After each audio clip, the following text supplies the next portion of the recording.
To everyone welcome to LTX classes. ఈరోజు the Hindu analysis articles చూద్దామమ్మా. 13-1-024. So class discuss చేస్తుంది. This is Srinivas. ఈ article చూడమ్మా. US UK launch the joint strikes against the Houthi targets after Red Sea attacks. Right, ఈ article అనేది మనకి general studies paper 2 international రిలేషన్స్లో important అమ్మా. అయితే మనం ఇక్కడ ఏమని చెప్తున్నారంటే article, United States of America and United Kingdom joint strikes అనేవి హౌతీ టార్గెట్స్ మీద లాంచ్ చేశారు. అయితే ఎవరి Houthi targets? There is a Houthi movement in the Yemen. Clear. So Yemen అనే కంట్రీలో రెబల్స్, గవర్నమెంట్కి ఎగెయిన్స్ట్గా ఉన్న వాళ్ళని రెబల్స్ అని అంటాం. సో అటువంటి రెబల్ గ్రూప్కి సంబంధించిన వాళ్ళు ఈ హౌతీస్ అన్నమాట. రైట్. సో అయితే ఈ హౌతీస్ ఎవరు, యెమెన్ ఎక్కడుంది, ప్రాబ్లమ్స్ ఎక్కడున్నాయి, ఏంటి, అదంతా కూడా నేను డీటెయిల్గా నీట్గా చెప్తాను. మీరు ఒక్కసారి జాగ్రత్తగా చూడండి. అయితే రీసెంట్గా ఈ హౌతీ గ్రూప్స్ అనేవి ది రెడ్ సీలో ఏవైతే షిప్పింగ్ మూమెంట్స్ అనేవి జరుగుతున్నాయో వాటి మీద అటాక్స్ అనేవి చేస్తున్నారన్నమాట.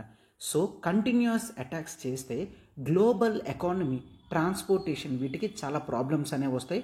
లాజిస్టిక్స్ అనేవి చాలా ప్రాబ్లమేటిక్గా తయారవుతాయి అన్నమాట. రైట్. సో వాటి గురించి అంతా కూడా ఇప్పుడు డిస్కస్ చేద్దాం. ఆర్టికల్ అనేది డీటెయిల్గా ఒక్కసారి జాగ్రత్తగా చూడమ్మా. అయితే ఒకటి గుర్తుంచుకోండి, ఏ నేషన్లో అయినా సరే, రైట్, సో ఏ నేషన్లో అయినా ఒకవేళ హంగర్ అనేది ఉన్నది అంటే nothing but the problems of hunger and hunger related like poverty issues కానీ, క్లియర్, అండ్ ఇట్లాంటివి ఉన్నట్లయితే జనరల్గా పొలిటికల్ ఇన్స్టెబిలిటీ అనేది ఉంటుంది. క్లియర్. పొలిటికల్ ఇన్స్టెబిలిటీ అనేది ఉంటుంది. ఈ పొలిటికల్ ఇన్స్టెబిలిటీ, ఈ హంగర్, పవర్టీ లాంటి ఇష్యూస్ అనేవి ఇంపాక్ట్ ఏ విధంగా చూపిస్తాయంటే నేషన్ని స్థిరంగా ఉంచనివ్వవు. క్లియర్. సో నేషన్ యొక్క ఇన్స్టెబిలిటీ అనేది వచ్చేస్తుంది అనమాట.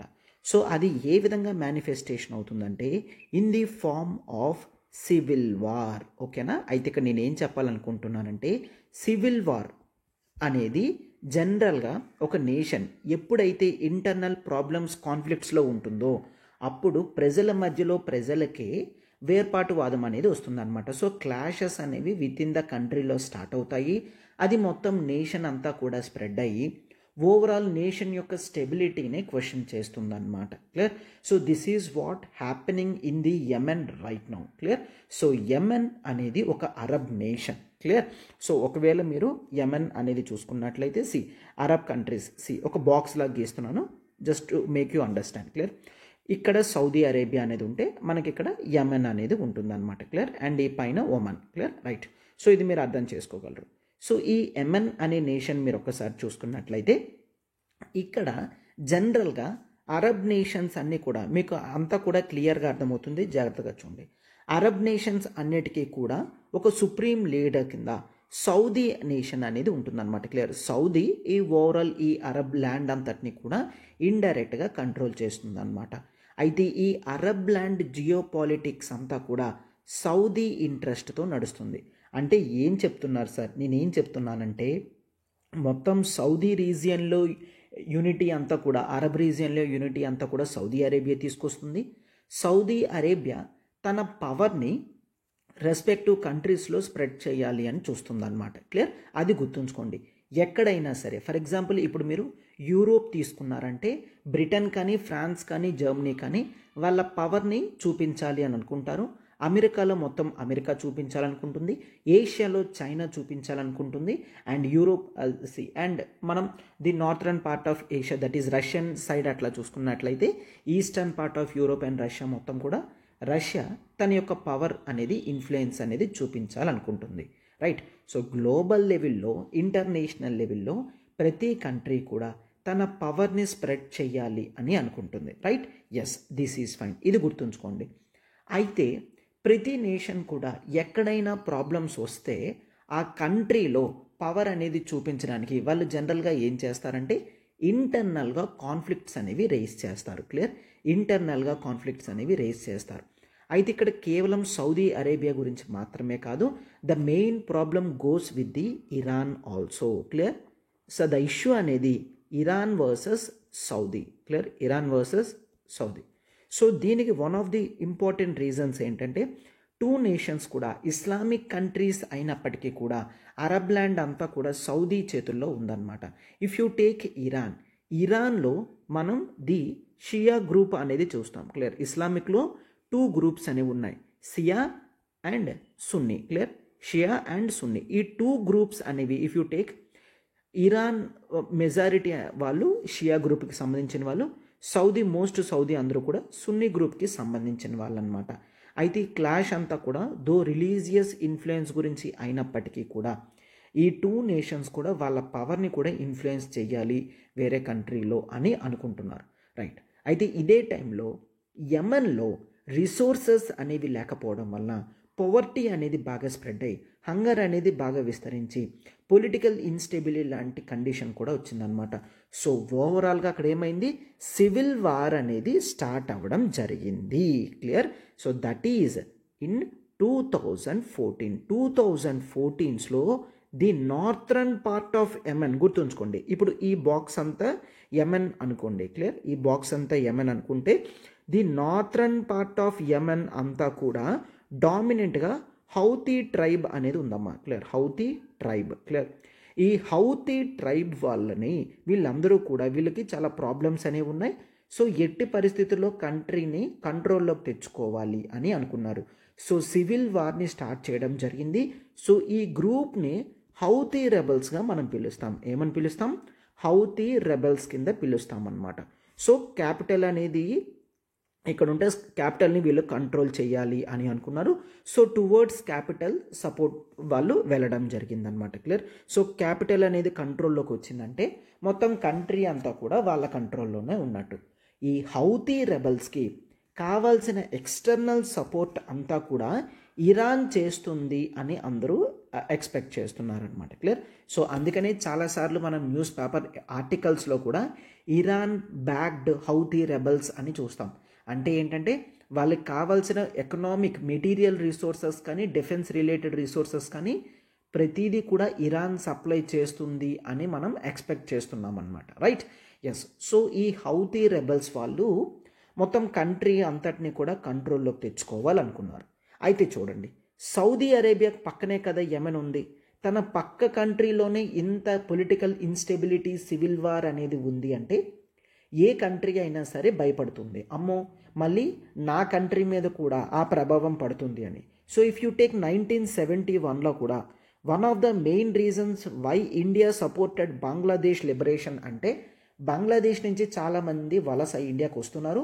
సో దట్ అది కంటిన్యూ అయితే ఇండియాలో రెఫ్యూజీ క్రైసిస్ అనేది బాగా పెరిగిపోతుంది అండ్ పొలిటికల్ ఇన్స్టెబిలిటీ వచ్చే ఛాన్సెస్ అనేవి ఉన్నాయనే ఇండియా క్లియర్గా బంగ్లాదేశ్కి సపోర్ట్ చేసి పాకిస్తాన్ నుంచి కార్వ్ అవుట్ చేయడానికి హెల్ప్ చేసింది. రైట్. సో ఇక్కడ కూడా చూడండి, సౌదీ అరేబియా పక్కనే యెమెన్ ఉంది.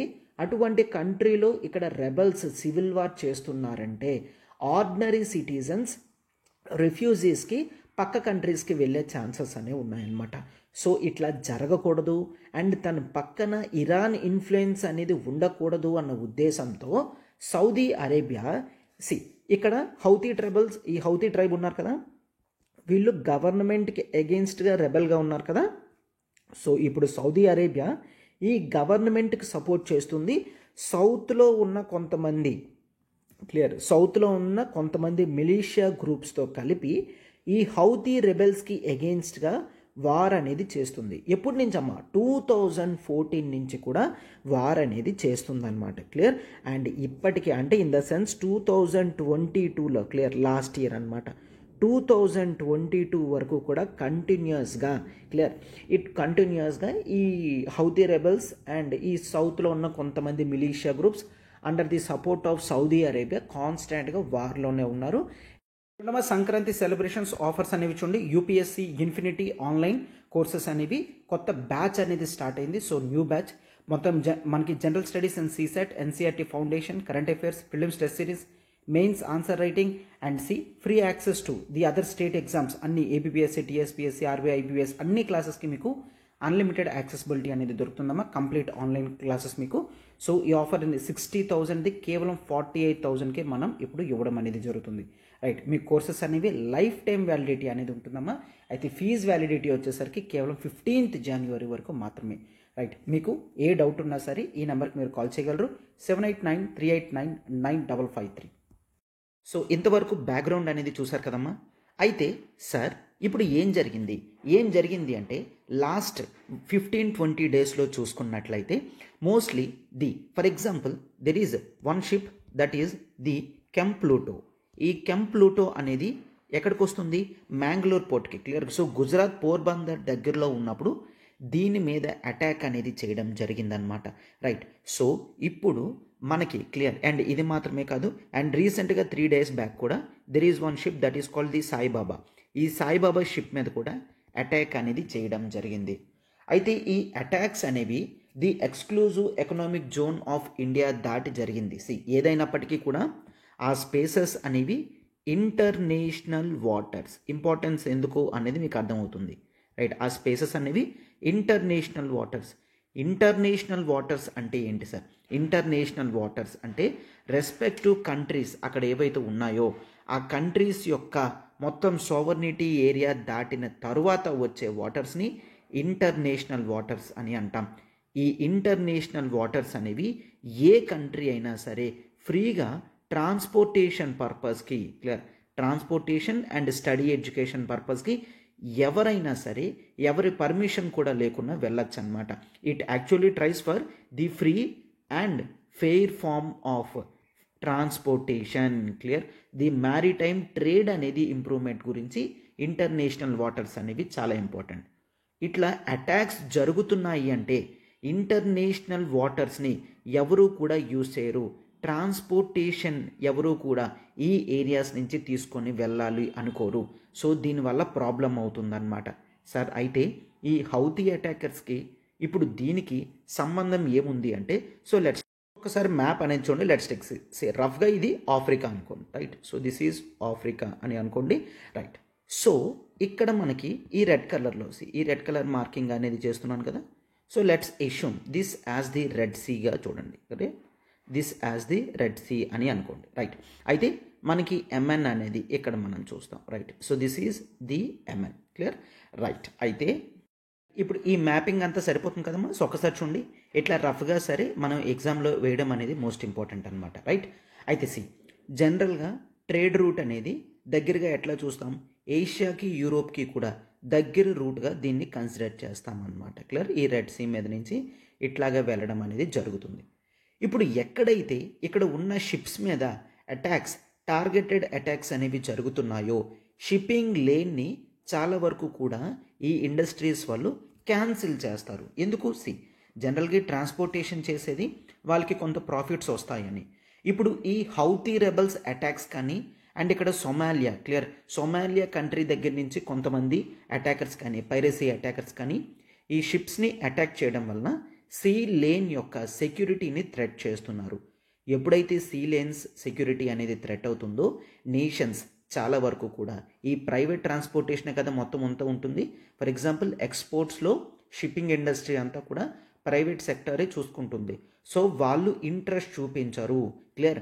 సో యాజ్ ఆఫ్ నౌ ఏం జరిగింది అంటే ఆర్టికల్లో కూడా క్లియర్గా ఇస్తున్నారు, ఇది దగ్గర రూట్. క్లియర్. ఇది దగ్గర రూట్.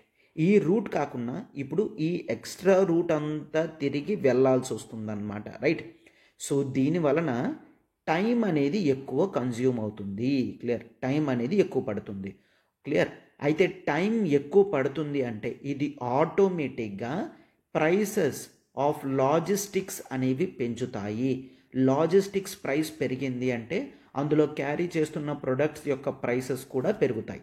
రైట్. సో ఇంతవరకు కూడా లెట్స్ టేక్ మనం ఎక్స్పోర్టేషన్లో ఒక 1000 మ్యాంగోస్ పంపిస్తున్నాం అనుకోండి. ఈ 1000 మ్యాంగోస్ కూడా ఇప్పుడు లేటుగా వెళ్తాయి. సో వీటి యొక్క లాజిస్టిక్స్ అనేది ముందు వరకు లెట్స్ టేక్ 3 daysలో వెళ్ళేవి.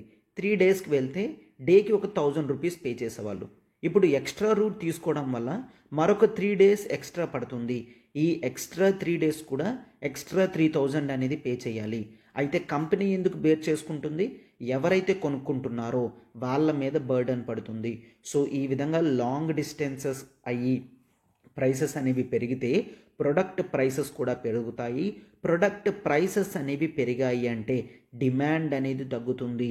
గ్లోబల్ లెవెల్లో ఆల్ ఆఫ్ ది సడన్ ఈ విధంగా డిమాండ్ అనేది పడింది అంటే ఎకనామికల్ క్లాషెస్ అనేవి నేషన్స్ మధ్యలో వచ్చే ఛాన్సెస్ ఉంటాయి.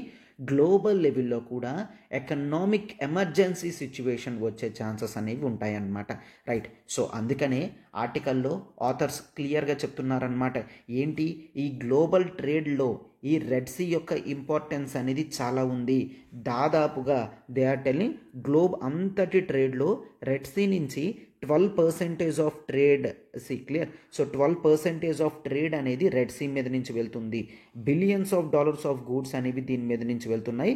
అండ్ ఇక్కడ చూడండి, ఈ రెడ్ సీ దగ్గర ఉన్న ఇంపార్టెంట్ స్ట్రెయిట్ ఏదైతే ఉందో that is called the Bab el Mandeb. Clear. ప్రిలిమ్స్లో కూడా ఈ టర్మ్స్ అనేవి చాలా ఇంపార్టెంట్ అనమాట. Clear. Bab el Mandeb. Clear. మీరు 2023 ప్రిలిమ్స్లో చూసుకున్న చాలా వరకు మ్యాప్ పాయింటింగ్ క్వశ్చన్స్ అనేవి, the places in news questions అనేవి ఎక్కువ వస్తున్నాయి. సో ఈ స్ట్రేట్స్ కానీ, రైట్, ఈ సీ కానీ అండ్ లొకేషన్స్ కానీ ఏమున్నాయి చాలా జాగ్రత్తగా గుర్తుంచుకుందాం. రైట్. ఈ బాబ్ ఎల్ మండబ్ స్ట్రేట్ అనేది మోస్ట్ ఇంపార్టెంట్ అని చెప్తున్నారనమాట. ఈ రూట్స్లో ఇప్పుడు ఈ థ్రెడ్స్ అనేవి ఉండడం వలన చాలా వరకు కంపెనీస్ అందరూ కూడా లాంగ్ రూట్స్కి వెళ్ళడానికి చూస్తున్నారు. గ్లోబల్ షిప్పింగ్ లేన్స్ అంతా కూడా ఈ రూట్ని అవాయిడ్ చేస్తున్నారు అని చెప్తున్నారనమాట. సో దీనివల్ల కాస్ట్స్ అనేవి పెరుగుతాయి. ఈ సెక్యూరిటీ థ్రెట్ అనేది ఇట్లానే కంటిన్యూ అయితే లాంగ్ టైంలో ఈ షిప్పింగ్ ఇండస్ట్రీ అంతా కూడా డ్యామేజ్ అయ్యే ఛాన్సెస్ ఉంటాయి. క్లియర్. సో అప్పుడు గ్లోబల్ లెవెల్లో ట్రాన్స్పోర్టేషన్కి ఎయిర్వేస్ని యూజ్ చేస్తారు.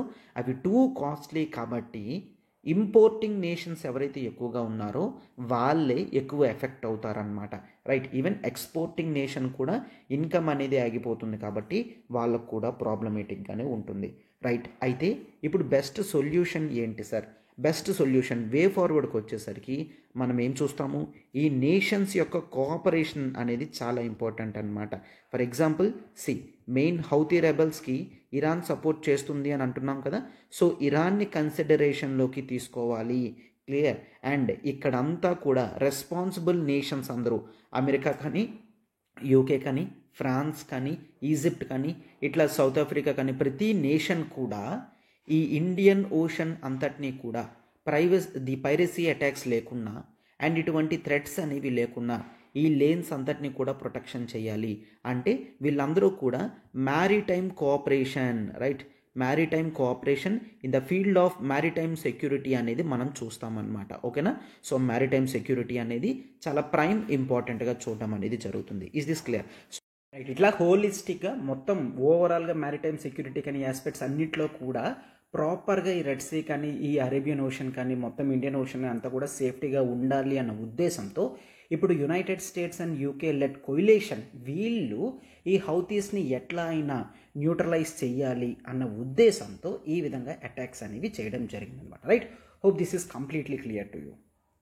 నెక్స్ట్ ఈ ఆర్టికల్ అనేది చూడమా. Supreme Court refuses to stay law on the chief election commissioner and the election commissioner selection issues notice to government. Right. ఈ ఆర్టికల్ అనేది మనకి జనరల్ స్టడీస్ పేపర్ 2 పాలిటీలో ఇంపార్టెంట్ అనమాట. రైట్. అయితే ఒక్కసారి చూడమ్మా. The election Commission of India అనేది ఇండియాలో constitutional body. అవునా. కాన్స్టిట్యూషన్లో ఎలక్షన్ కమిషన్ ఆఫ్ ఇండియా గురించి మెన్షన్ చేయడం అనేది జరిగింది. సో దీన్ని మనం కాన్స్టిట్యూషనల్ బాడీ అని అంటాం.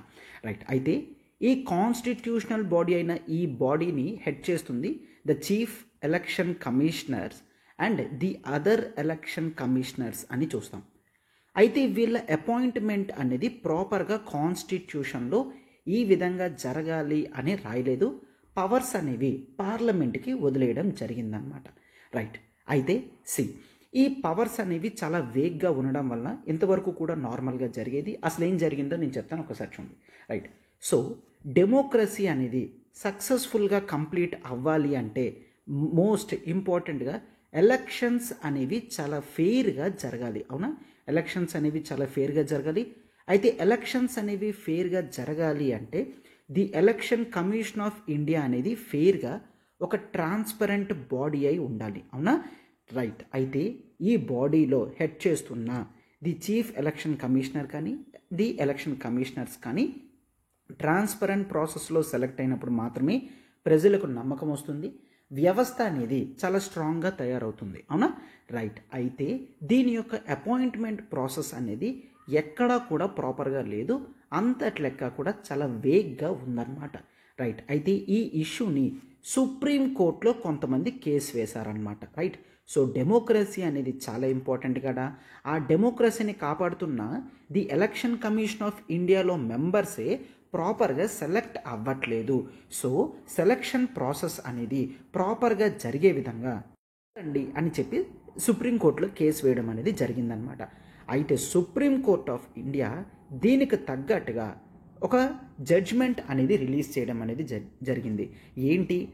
అన్లెస్ పార్లమెంట్ ఒక కొత్త చట్టం అనేది చేసినంత వరకు కూడా ఈ చీఫ్ ఎలక్షన్ కమిషనర్ గారు కానీ ఎలక్షన్ కమిషనర్స్ కానీ ఎట్లా అపాయింట్ అవుతారు అంటే by the President of India, President గారి చేత అపాయింట్మెంట్ అవ్వడం అనేది జరుగుతుంది.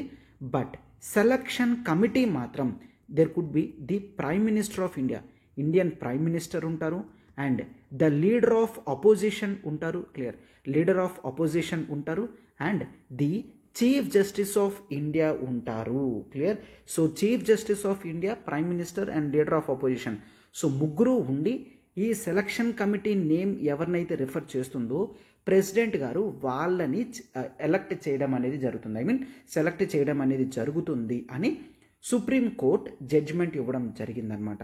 రైట్. అయితే ఇమీడియట్గా వెంటనే పార్లమెంట్లో ఒక కొత్త యాక్ట్ అనేది చేయడం జరిగింది. అండ్ ఆ యాక్ట్ ఏంటో ఒక్కసారి చూడమ్మా.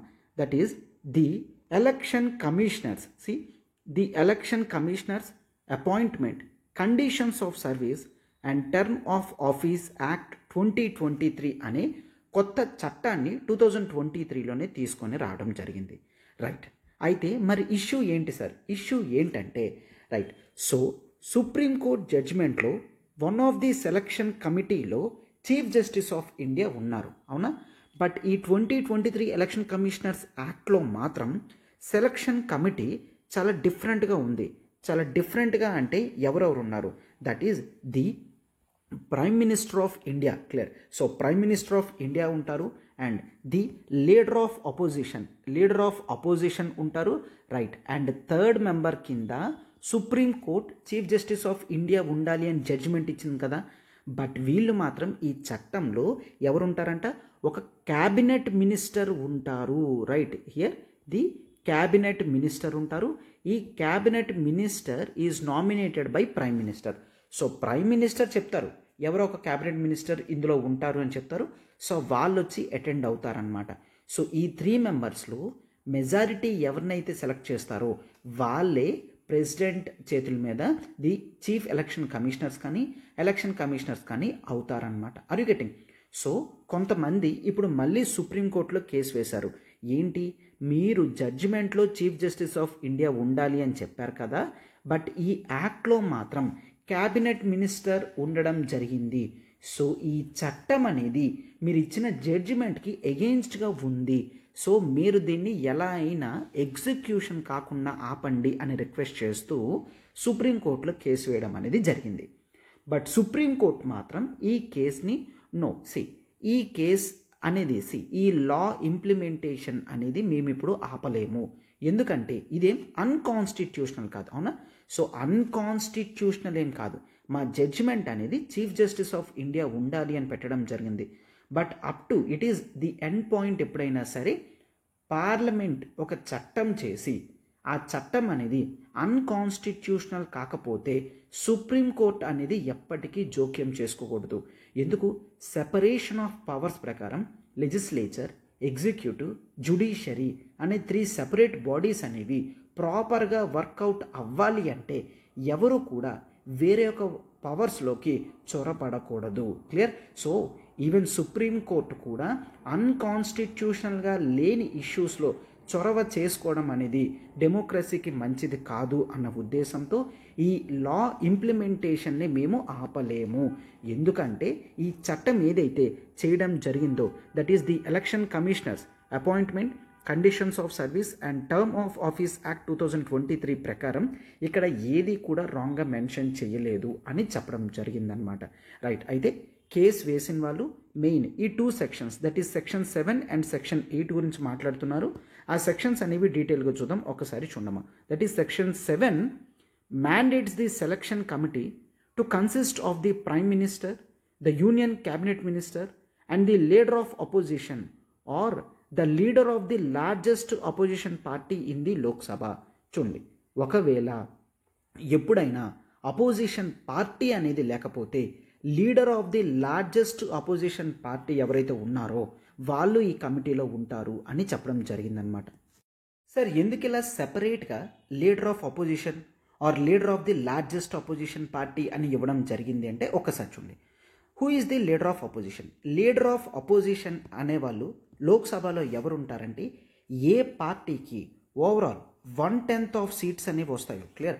సో ఫర్ ఎగ్జాంపుల్ గవర్నమెంట్ రూలింగ్లో ఒక పార్టీ ఉంది, సో అపోజిషన్ పార్టీ అన్న టైటిల్ రావాలి అంటే at least they have to hold the 1/10 of seats in the Lok Sabha. అయితే యాజ్ ఆఫ్ నౌ ఏ పార్టీకి కూడా 110 సీట్స్ అనేవి రావడం జరగలేదు. సో అందుకనే క్లియర్గా చూసుకుంటే official leader of opposition party అనేది ఏది లేదు. సో అందుకనే ఒకవేళ లీడర్ ఆఫ్ అపోజిషన్ లేకపోతే నెక్స్ట్ పార్టీ ఇంకా ఎన్ని సీట్స్ వచ్చినా సరే నెక్స్ట్ హయ్యెస్ట్ సీట్స్ ఏ పార్టీకి అయితే వచ్చాయో వాళ్ళు లీడర్ ఆఫ్ అపోజిషన్ అవుతారనమాట. For example let's take see, ఇప్పుడు మనకి 50 మెంబర్స్ ఒక పార్టీలో ఉన్నారనుకోండి. సో మనకి టోటల్ సీట్స్ అనేవి 545 సీట్స్ కదా. సో అట్లీస్ట్ 55 మెంబర్స్ దాటి ఎంపీస్ ఒక పార్టీ నుంచి గెలిస్తే వాళ్ళు లీడర్ ఆఫ్ అపోజిషన్ అవుతారు. అయితే 55 సీట్స్ దాటి ఏ పార్టీ లేకపోతే లెట్స్ టేక్ నెక్స్ట్ పార్టీకి 50 సీట్స్ వచ్చాయనుకోండి, ఈ పార్టీ యొక్క leader the leader of the largest opposition party in the Lok Sabha కింద అవుతారనమాట. రైట్? ఎస్. సో వీళ్ళలో ఈ లీడర్ ఎవరైతే ఉంటారో వాళ్ళు ఈ కమిటీలో ఇప్పుడు యాక్ట్ చేస్తారు అని చెప్పడం జరిగింది. Right? So this is the case. And ఈ కేసు మీద అంటే ఈ సెక్షన్స్ ప్రావిజన్స్ అనేవి సుప్రీంకోర్టు జడ్జిమెంట్కి అగెన్స్ట్గా ఉన్నాయి అన్న ఉద్దేశంతో కేసు అనేది ఫైల్ చేయడం అనేది జరిగింది. అయితే సుప్రీంకోర్టు కూడా ఇట్ రిఫ్యూజ్డ్. సో ఇదేం అన్కాన్స్టిట్యూషనల్గా లేదు, సో మేము దీంట్లో జోక్యం చేసుకోవడం కరెక్ట్ కాదు అని సుప్రీంకోర్టు కూడా రిఫ్యూజ్ చేసిందన్నమాట. Right? Yes, this is an important article to get to things like separation of powers అనేవి ఎలా యాక్ట్ చేస్తాయి, చీఫ్ ఎలక్షన్ కమిషనర్ బాడీస్ అనేవి కాన్స్టిట్యూషనల్ బాడీస్ కదా. రైట్? అయితే see, Election Commission of India కాన్స్టిట్యూషన్లో ఏ ఆర్టికల్లో మెన్షన్ చేసిందో కింద కామెంట్ బాక్స్లో టైప్ చేసి చెప్పండి అమ్మా. రైట్? ఎస్. ఇక్కడ చూడండి, ఒకవేళ మీరు యూపీఎస్సీ ప్రిపరేషన్ అనేది వైజాగ్ ఆఫ్లైన్ నుంచి చేయాలి అనుకుంటే రైట్, మీకు కొత్త బ్యాచెస్ అనేవి ఆఫ్లైన్లో స్టార్ట్ అవ్వడం జరిగింది. Free access to NCERT, current affairs, prelims test series and mains answer writing. And ఇది మాత్రమే కాకుండా యూపీఎస్సీ రిలేటెడ్ 19 బుక్స్ టోటల్గా మీకు full general studies and CSAT cover అయ్యే 19 బుక్స్ అనేది ఫ్రీగా ఇవ్వడం జరుగుతుంది. This is complete the Sankranti celebration offers అనమాట. అయితే మీకు 1 lakh ఫీజు అనేది కేవలం 48,000 ఆఫ్లైన్ అవైలబిలిటీ అనేది మీకు దొరుకుతుంది అనమాట. రైట్? సో అయితే క్లాస్ వ్యాలిడిటీ మాత్రం మీకు లైఫ్ టైం వ్యాలిడిటీ క్లాసెస్ అనేవి ఉంటాయి. సో మీకు ఏ డౌట్ ఉన్నాయి నెంబర్ చూడండి, 7893899553 నెంబర్కి మీరు కాల్ చేయగలరు. నెక్స్ట్ ఆర్టికల్ అనేది చూడమ్మా.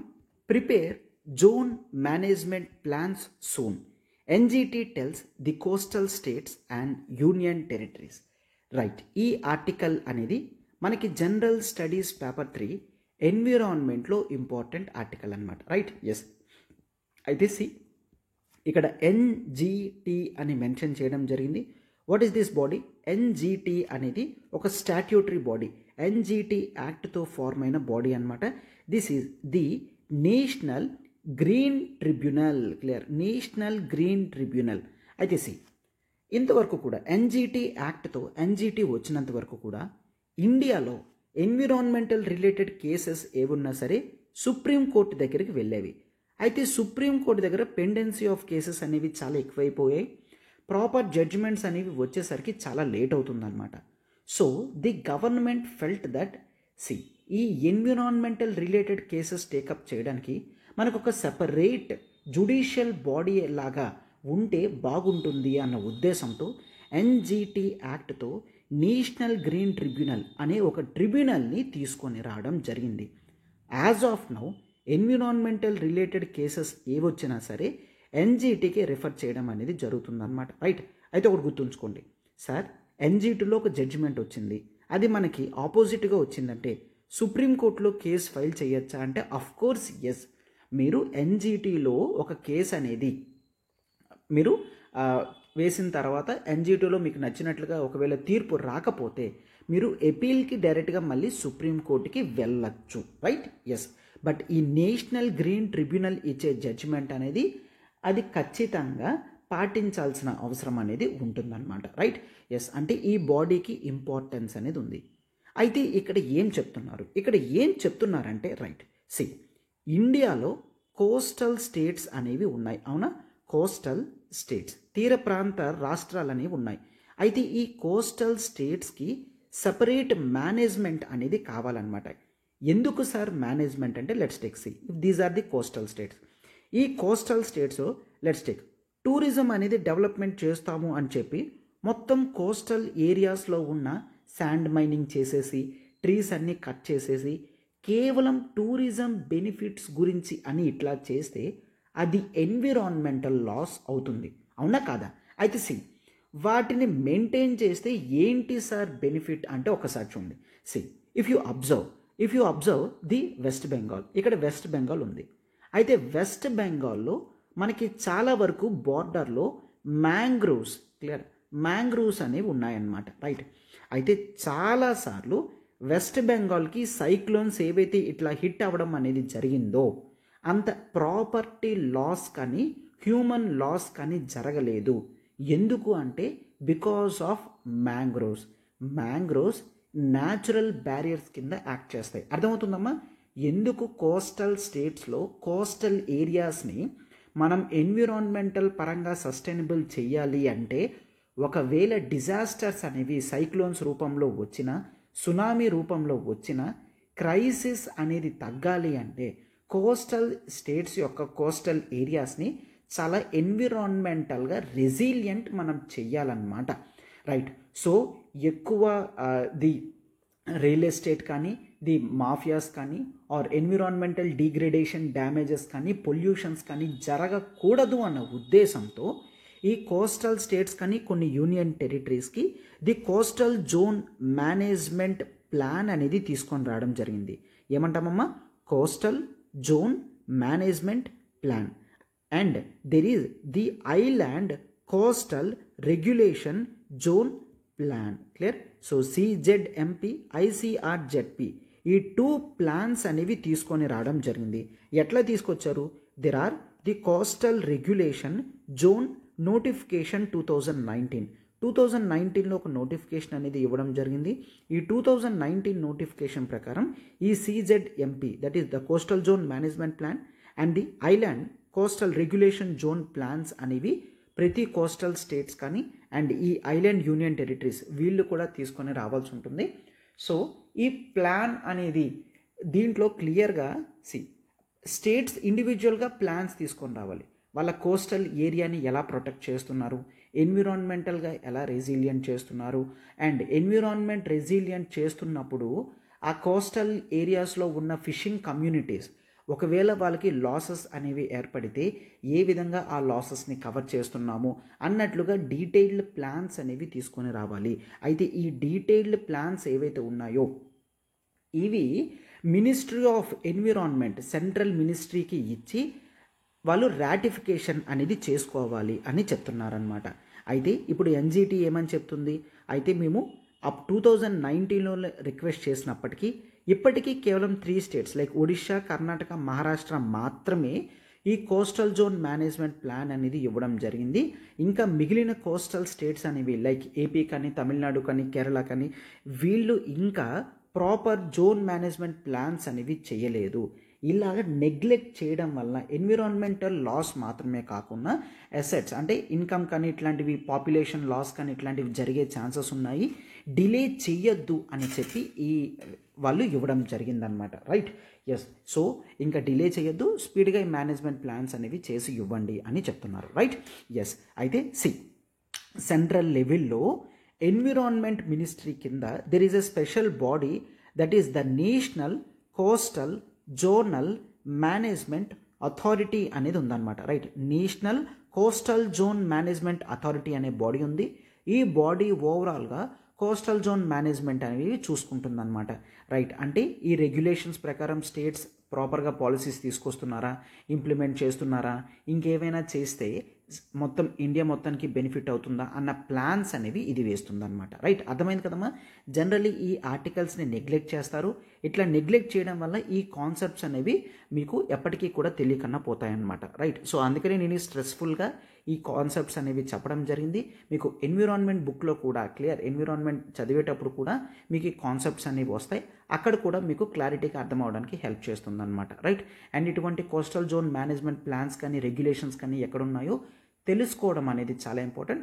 Both prelims of point of వ్యూలో కానీ మెయిన్స్ పాయింట్ ఆఫ్ వ్యూ రెండిట్లో కూడా మనకి ఇంపార్టెంట్ అనమాట. Right, yes. Next article చూడమా.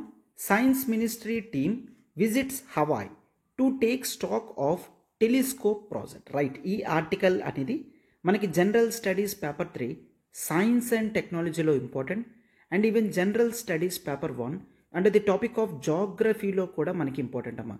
ఇక్కడ ఇంపార్టెంట్ లొకేషన్స్ గురించి మెన్షన్ చేయడం జరిగింది. ఒక్కసారి దాని గురించి చెప్తాను, ప్రాపర్గా చూడమ్మా.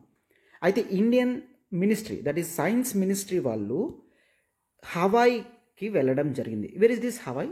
హవాయ్ ఈజ్ ఇన్ పెసిఫిక్ ఐలాండ్స్లో ఉందన్నమాట. ఇది యునైటెడ్ స్టేట్స్ ఆఫ్ అమెరికాకి సంబంధించిన ఐలాండ్ గ్రూప్స్ ఇవి. రైట్, హవాయ్ గ్రూప్ ఆఫ్ ఐలాండ్స్ అనమాట. అయితే ఇది పెసిఫిక్ ఓషన్లో ఉండడం అనేది జరిగింది. అయితే ఇక్కడ there is a mentioning of one island that is the Mauna Kea. Clear, Mauna Kea, this is very important island. Clear, Mauna Kea అనేది వెరీ ఇంపార్టెంట్ ఐలాండ్. అయితే ఈ మౌనా కియా ఐలాండ్ అనేది this is an inactive volcano. Right, yes, this is an inactive volcano అనమాట. అయితే ఈ inactive volcano మీద there is a 30 metre telescope. 30 metre telescope అంటే ఏంటి? Right, see, first of all you should know the importance of telescope. Telescope అంటే ఏంటి? Scope అంటే ఏంటి? To take a look. Clear, చూడడం కదా స్కోప్ అంటే. మరి టెలి అంటే ఏంటి? టెలి అంటే డిస్టెన్స్ అని. టెలి అంటే డిస్టెన్స్ అని అంటే అర్థం ఏంటి? టెలిస్కోప్తో మనం డిస్టెన్స్ ఉన్న ఆబ్జెక్ట్స్ని పరిశీలిస్తామన్నమాట. అంటే ఎంత డిస్టెన్స్? రైట్, దట్ ఈజ్ యూనివర్సెస్ని అబ్జర్వ్ చేయడానికి టెలిస్కోప్స్ని మనం యూజ్ చేస్తాం. అయితే టెలిస్కోప్ యొక్క కెపాసిటీ అనేది తన యొక్క మిర్రరింగ్ ఆబ్జెక్ట్స్ మీద ఉంటుంది. For example, see, if this is a telescope, see, ఈ టెలిస్కోప్ ఎలా ఉంటుందంటే దీనికి 30 మీటర్స్ అన్న నేమ్ ఎందుకు వచ్చింది అంటే, సి, దీని యొక్క డయామీటర్ అనేది 30 మీటర్స్ ఉంటుందన్నమాట. క్లియర్, దీని యొక్క డయామీటర్ అనేది 30 మీటర్స్ ఉంటుంది. So this is one of the largest telescopes అనమాట.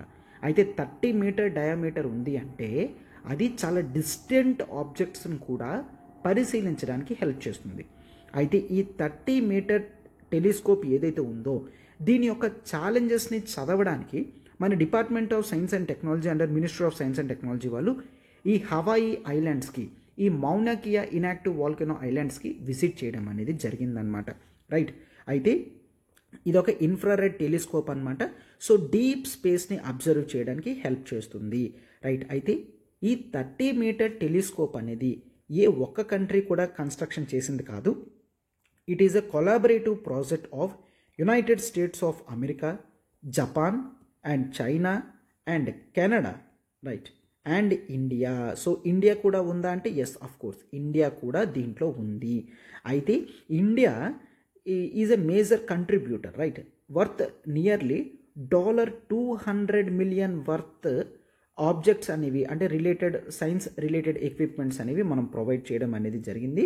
సో అయితే ఇండియా కూడా one of the major players అనమాట. అయితే దీంట్లో కొన్ని ఛాలెంజెస్ అనేవి వస్తున్నాయి. వాటిని స్టడీ చేసి రెక్టిఫై చేయడానికి ఇండియన్ టీమ్ అనేది విజిట్ చేయడం అనేది జరిగిందనమాట. రైట్, సో అయితే ఇది సైన్స్ అండ్ టెక్నాలజీ వరకు టెలిస్కోప్ ఇంపార్టెన్స్ అయితే ఈ మౌనా కియా అనేది ఈ లొకేషన్ అనేది జోగ్రఫీలో మనకి చాలా ఇంపార్టెంట్ అనమాట. Right, as a say it is an Hawaii island group of islands. It is in Pacific ocean.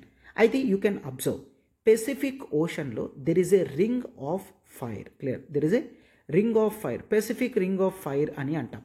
Sir Pacific ring of fire అంటే ఏంటి? రైట్, సి, పెసిఫిక్ ఓషన్ అనేది ఒక ప్లేట్ అన్నమాట. Right, this is the oceanic plate. Right, this is a oceanic plate. అయితే ఈ oceanic plate అనేది west సైడ్లో Eurasian ప్లేట్ని, ఈస్ట్ సైడ్లో ది అమెరికన్ ప్లేట్స్ని హిట్ చేయడం వలన దాని చుట్టూ కూడా డిఫరెంట్ గ్రూప్ ఆఫ్ ఐలాండ్స్ అనేవి ఫార్మ్ అయ్యి అవన్నీ వాల్కెనిక్ ఐలాండ్స్ అన్నమాట. రైట్, అయితే ఇక్కడ ఒక్కసారి నేను ఇమేజ్ గీస్తాను, ఒక్కసారి చూడమ్మా. Right, see this is the rough image that I'm drawing. Clear? Right. So let's take this is the Eurasian plate. This is the Eurasian plate. అయితే ఇక్కడ మనకి జపాన్, రైట్. సో ఇదంతా కూడా చూస్తాం. And see this is the North America అనుకోండి. This is the North America అనుకోండి. అయితే ఈ పెసిఫిక్ ఓషన్లో ఇదంతా కూడా, రైట్, ఇదంతా కూడా పెసిఫిక్ ఓషన్ కదా, ఇదంతా కూడా పెసిఫిక్ ఓషన్. మనకి ఇక్కడ హవాయి ఐలాండ్స్ అనేవి ఈరోజు లొకేషన్స్ అనేవి ఇక్కడ ఉన్నాయి. రైట్, ఈ గ్రీన్ కలర్ డాట్ ఏదైతే ఉందో ఇది హవాయి లొకేషన్ అనమాట. రైట్, సో ఈ మధ్యలో ఇదంతా కూడా మనకి Pacific ocean. Right, Pacific ocean. And వెస్ట్లో ఏం చూస్తాం? యురేషియన్ ప్లేట్ అనేది చూస్తాం. ఈస్ట్లో North America and South American plates అనేవి ఉన్నాయి. రైట్, అయితే ఈ ఓషనిక్ ప్లేట్ అనేది దిస్ ఈజ్ ఈ పెసిఫిక్ ఓషనిక్ ప్లేట్. అండ్ ఈ ప్లేట్స్ అనేవి హిట్ అవ్వడం వలన, క్లియర్, ఈ ప్లేట్స్ అనేవి హిట్ అవ్వడం వలన ఇక్కడ కాన్స్టాంట్గా మనకి ఎప్పుడైనా సరే గుర్తుంచుకోండి, under the compression, clear, under the compression geography topics అనేవి జాగ్రత్తగా ఒక్కసారి వినండి. Under the concept of compression, ఒకవేళ ఓషనిక్ ప్లేట్ అనేది కాంటినెంటల్ ప్లేట్ని హిట్ చేసింది అంటే, రెండు కూడా హిట్ అయ్యాయి అంటే అక్కడ మనకి వాల్కెనిక్ ఐలాండ్స్ అనేవి ఫార్మ్ అవుతాయి. రైట్, వాల్కెనిక్ ఐలాండ్స్ అనేవి ఫార్మ్ అవుతాయి. అయితే ఈ వాల్కెనిక్ ఐలాండ్స్ అనేవి చాలా సంవత్సరాల క్రితం, clear, millions of years back ఈ వాల్కనీస్ అనేవి ఫార్మ్ అయ్యాయంట. ఎందుకు ఫార్మ్ అవుతాయి సార్ అంటే, ఒకసారి ఇదొక oceanic plate, OP oceanic plate, and this is CP, this is a continental plate. ఈ రెండు హిట్ చేసుకోవడం వల్ల డెన్సర్గా ఉన్న ఓషనిక్ ప్లేట్ అనేది, రైట్, డెన్సర్గా ఉన్న ఓషనిక్ ప్లేట్ అనేది ఇట్లా కిందకి వెళ్ళిపోతుంది అనమాట, ఇట్లా కిందకి వెళ్ళిపోతుంది. అయితే ఈ కింద జోన్లో మనకి ఆస్థనోస్ఫియర్ అనేది కనిపిస్తుంది అనమాట. రైట్, ఆస్థనోస్ఫియర్. అయితే ఈ ఆస్థనోస్ఫియర్లో ఉన్న లిక్విడ్ అనేది మాగ్మా అవుతుంది. అయితే చూడండి ఏం చెప్పాను, ఓషనిక్ ప్లేట్ అనేది డెన్సర్గా ఉండడం వలన కాంటినెంటల్ ప్లేట్ కిందకి వెళ్ళిపోతుంది. సో ఇక్కడ పైన మనకి కొన్ని గ్రూప్ ఆఫ్ ఐలాండ్స్ అనేవి ఫార్మ్ అవుతాయి అండ్ ఇవి వాల్కనిక్ ఐలాండ్స్ అన్నమాట. సో ఇక్కడ ఆస్థనోస్ఫియర్లో మొత్తం లిక్విడ్ ఉంటుంది. ఈ లిక్విడ్ అనేది ఇక్కడ మాగ్మా కింద బయటకు వస్తుందన్నమాట. Right, so this is the lava. Right, so యాక్టివ్గా అంటే ఎప్పటికప్పుడు ఈ వెంట్స్ నుంచి లావా అనేది బయటకు వస్తుంది అంటే, మాగ్మా అనేది బయటకు వస్తుందంటే అవి యాక్టివ్ వాల్కనోస్ అంటాం. బట్ ఇక్కడ మీరు అబ్జర్వ్ చేస్తే ఈ మౌనా కియా అనేది ఒక ఇన్యాక్టివ్ వాల్కనో. ఎందుకంటే millions of years back form అయింది. అయితే ఇప్పటికీ వాల్కనో అనేది దీని నుంచి రావడం లేదు కాబట్టి ఇది ఒక ఇన్యాక్టివ్ వాల్కనో కింద చూస్తాం. సో రైట్, ఈ మౌనా కియా ప్రాజెక్ట్ అనేది గుర్తుంచుకోండి, inactive volcano, Pacific ring of fire.